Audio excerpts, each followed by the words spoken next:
വേദാന്ത വൈബ്സിന്റെ പുതിയൊരു വീഡിയോയിലേക്ക് എല്ലാവർക്കും സ്വാഗതം. വീഡിയോ തുടങ്ങുന്നതിന് മുമ്പായിട്ട് എല്ലാവരോടും ഞാൻ ക്ഷമ ചോദിക്കുന്നു, കറക്റ്റായിട്ട് വീഡിയോ അപ്ലോഡ് ചെയ്യാത്തതിനായി. പക്ഷേ ഒരുപാട് പേരെന്നോട് വാട്സപ്പിൽ മെസ്സേജ് അയച്ച് തിരക്കിയിരുന്നു കാരണങ്ങളൊക്കെ. അതിന് ഒരുപാട് നന്ദിയുണ്ട്.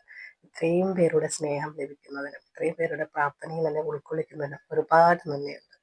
വീഡിയോ ഇടാൻ സാധിക്കാഞ്ഞത് കുറച്ച് തിരക്കായി പോയത് കൊണ്ടാണ്. കൺസൾട്ടേഷൻ ഉണ്ട്, അതേപോലെ തന്നെ എൻ്റെ പുതിയ എൻ്റെ സാധനയും അതേപോലെ തന്നെ എൻ്റെ ഇനിഷ്യേഷനും വേണ്ടി ഞാൻ ഈജിപ്തിൽ വരെ പോയിട്ടുണ്ടായിരുന്നു.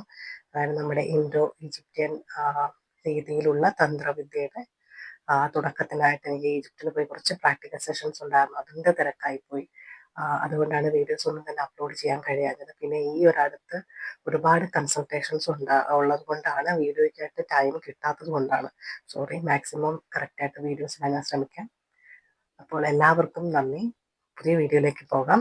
ഇന്നത്തെ വീഡിയോ എന്ന് പറയുന്നത് വെങ്കടേശ്വര സ്വാമിക്ക്, അതായത് തിരുപ്പതി വെങ്കടേശ്വര സ്വാമിക്ക് പിണ്ടി ദീപം സമർപ്പിക്കുന്ന രീതിയെ കുറിച്ചാണ് പറയുന്നത്.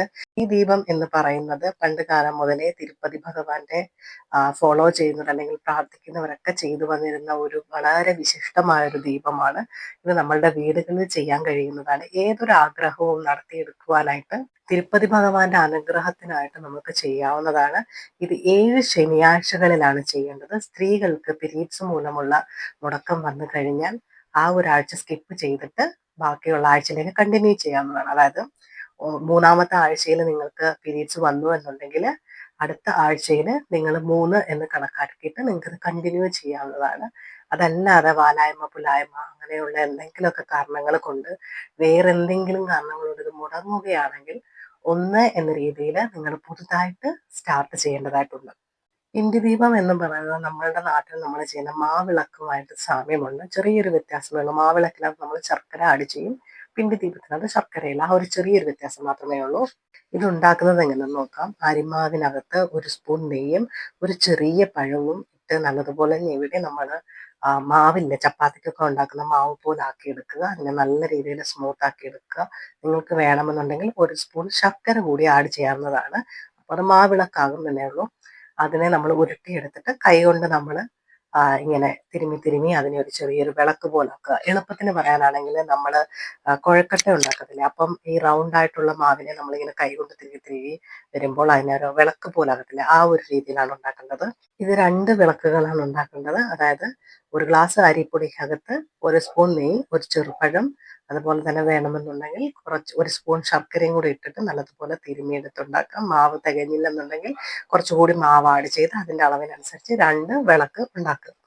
ഈ 2 ദീപം ഉണ്ടാക്കിയതിന് ശേഷം അതിൻ്റെ 3 സൈഡിലായിട്ട് മഞ്ഞളും കുങ്കുമവും ചേർത്തിട്ട് പൊട്ട് തൊടണം. അതിൻ്റെ മുന്നത്തെ ഭാഗത്ത് നമ്മൾ പൊട്ട് തൊടാത്തത്, അവിടെയാണ് നമ്മൾ തിരിയിട്ട് കത്തിക്കുന്നത്. അത് കഴിഞ്ഞ് നെയ്യ് ഒഴിച്ച് തിരിയിട്ട് നമുക്ക് വിളക്ക് കൊളുത്താം. അതിനുശേഷം ദീപാരാധന ചെയ്തിട്ട് നിവേദ്യം സമർപ്പിക്കണം. നിവേദ്യത്തിനായിട്ട് നമുക്ക് കേസരി ബാത്ത് അതല്ലെങ്കിൽ കേസരി ഉണ്ടാക്കാവുന്നതാണ്. റവ വെച്ചിട്ടുള്ള കേസരി ഉണ്ടാക്കാം, അതല്ലെങ്കിൽ ചെറിയ പായസം ഉണ്ടാക്കാം, അല്ലെങ്കിൽ അവലും ശർക്കരയും അല്ലെങ്കിൽ അവലും കൽക്കണ്ടവും പഴവും കൂടി ഇട്ടൊരു ചെറിയൊരു മിക്സ് ബോൾ ഉണ്ടാക്കാം. അങ്ങനെ എന്തെങ്കിലും ഒരു പ്രസാദം വെക്കുന്നത് ഭഗവാനെ പ്രീതിപ്പെടുത്തുവാൻ വളരെയധികം സഹായിക്കുന്നതാണ്. ഈ പൂജ ശനിയാഴ്ച രാവിലെയാണ് ചെയ്യേണ്ടത്, അതും സൂര്യോദയത്തിന് മുന്നായിട്ട്. ഞാൻ പറയുകയാണെങ്കിൽ നമ്മൾ ബ്രഹ്മമുഹൂർത്ത വിളക്ക് ചെയ്യുന്ന അതേ സമയത്ത് തന്നെ ബ്രഹ്മമുഹൂർത്ത വിളക്കിന് പകരം ഈ വിളക്ക് 7 ആഴ്ച നിങ്ങൾക്ക് ചെയ്യാവുന്നതാണ്. ബ്രഹ്മമുഹൂർത്ത സമയത്ത് ചെയ്യാൻ കഴിഞ്ഞില്ലെങ്കിലും രാവിലെ ഒരു 6-6:30 6 മണിക്ക് മുമ്പെങ്കിലും ചെയ്യുക. കാരണം സൂര്യോദയത്തിന് മുമ്പിട്ട് ചെയ്യുന്നതാണ് ഏറ്റവും ഫലസിദ്ധി കിട്ടുന്നത്. ഈ പൂജ കൊണ്ടിട്ട് നിങ്ങളുടെ ജീവിതത്തിലെ ഏതൊരു പ്രശ്നങ്ങളും മാറ്റിയെടുക്കാൻ സാധിക്കും. സാമ്പത്തിക പ്രശ്നം, വിവാഹ തടസ്സം, സന്താന തടസ്സം അല്ലെങ്കിൽ സന്താനങ്ങൾ ഉണ്ടാകാതിരിക്കുന്നത്, വീട്ടിലെ കലഹങ്ങൾ, ജോലി ലഭിക്കാതിരിക്കുന്നത്, അങ്ങനെ അതോ നിങ്ങൾക്ക് കിട്ടാനുള്ള പണം തടസ്സപ്പെട്ട് കിടക്കുന്നത്, അങ്ങനെ ഏതൊരു കാര്യമോ ആയിക്കോട്ടെ, നിങ്ങൾക്കത് നടന്നു കിട്ടുവാനായിട്ടുള്ള നല്ലൊരു വിളക്കാണ് ഈ പിണ്ടിദീപം.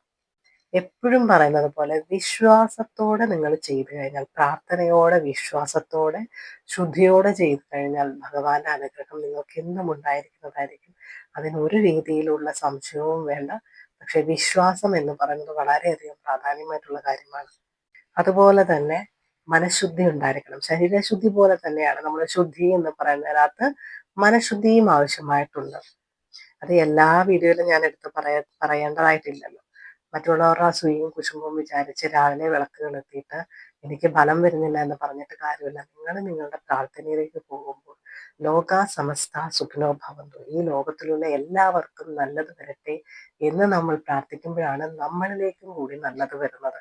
മറ്റുള്ളവരെ കണ്ട് അസൂയപ്പെടുവാനോ മറ്റുള്ളവർക്ക് കിട്ടുന്നതിനകത്ത് നിങ്ങൾ എന്തെങ്കിലും ദുഷ്കരമായിട്ട് ചിന്തിക്കുകയൊക്കെ ചെയ്യാണ്ട് നിങ്ങൾ വിശ്വാസത്തോടു കൂടി തന്നെ ഈ പൂജ ചെയ്യുക.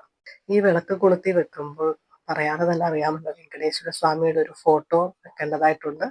അതിനുശേഷം അതുപോലെ തന്നെ വെങ്കടേശ്വര അഷ്ടോത്തര ശതനാമാവലിയും ചൊല്ലേണ്ടതായിട്ടുണ്ട്. അത് കഴിഞ്ഞ് ഈ ദിവസം വേണമെങ്കിൽ നിങ്ങൾക്ക് ഉപവാസം എടുക്കാവുന്നതാണ്.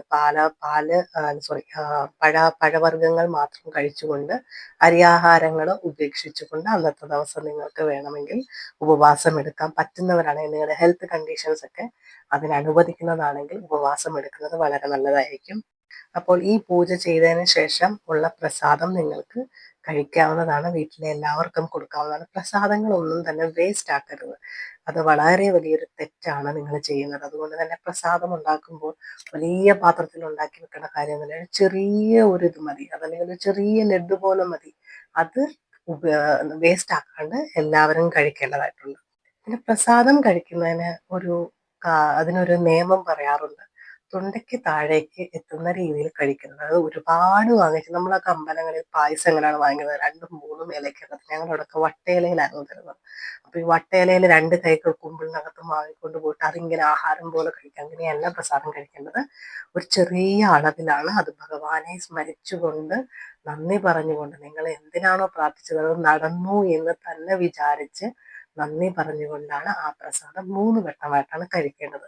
അതൊരു ചെറിയ ഓരോ നുള്ളു വീതം 3 വട്ടമായിട്ടാണ് കഴിക്കേണ്ടത്. ഇത് ഞാൻ പറയാത്തത് എല്ലാവർക്കും അറിയാവുന്ന ചെറിയ കാര്യങ്ങളല്ലേ എന്ന് വിചാരിച്ചിട്ടാണ്.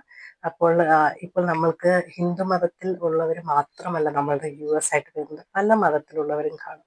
അപ്പോൾ അവർക്കും കൂടെ വേണ്ടിയിട്ട് ക്ലിയർ ആകാനായിട്ടാണ് ഇത്ര ഡീറ്റെയിൽ ആയിട്ട് ചെറിയ കാര്യങ്ങൾ പോലും പറയുന്നത്. അപ്പം ചില ആളുകൾ തോന്നി ഈ ചെറിയ കാര്യങ്ങളൊക്കെ എന്തിനാ പറയണത്, അവർക്ക് വേണ്ടിയിട്ട് കൂടിയാണ് ഇത് പറയുന്നത്. അതുപോലെ ഈ പൂജ ചെയ്യുമ്പോൾ തുളസിയിലയുടെ അർപ്പണം കൂടി ഭഗവാന് ചെയ്യുന്നത് വളരെ നല്ലതായിരിക്കും. തുളസിയില എടുക്കുമ്പോൾ അതിനകത്ത് പൂവും അതിൻ്റെ കായും ഒന്നും ഇല്ലാത്ത പുതിയ ഒരു നുള്ളായിട്ടുള്ള തുളസിയുടെ ഇലയാണ് നമ്മൾ നുള്ളിയെടുക്കേണ്ടത്. തുളസിക്കതിരാണ് നുള്ളിയെടുക്കേണ്ടത്. ലക്ഷ്മി അഷ്ടോത്തര ശതനാമാവലി നമ്മൾ ഇതിൻ്റെ കൂടെ ചൊല്ലിയാൽ ഭഗവാന്റെയും അതുപോലെ തന്നെ ലക്ഷ്മി ദേവിയുടെയും സമ്പത്തിന്റെ അധിപതിയായിട്ടുള്ള ലക്ഷ്മി ദേവിയുടെയും കൂടി അനുഗ്രഹം നിങ്ങൾക്ക് വന്നു ചേരുന്നതാണ്. അതുകൊണ്ട് തന്നെ അതും കൂടി ചൊല്ലാവുന്നതാണ്. തുളസിയില അർപ്പിച്ചുകൊണ്ട് ഭഗവാന്റെ നാമം ഉരുവിട്ട് കഴിഞ്ഞാൽ കുറച്ചുകൂടി ഫലപ്രദമാണ്. അപ്പോൾ എല്ലാവരും ഈ വിളക്ക് തെളിയിക്കുക. അതുപോലെ തന്നെ നിങ്ങൾ ഏത് കാര്യത്തിനാണ് വിളക്ക് തെളിയിക്കുന്നത് എന്ന് താഴെ കമന്റ് ചെയ്യുക. നിങ്ങളെ കൂടി ഞാൻ പ്രാർത്ഥനയിൽ ഉൾപ്പെടുത്തുന്നതാണ്. അപ്പോൾ നന്ദി, നമസ്കാരം.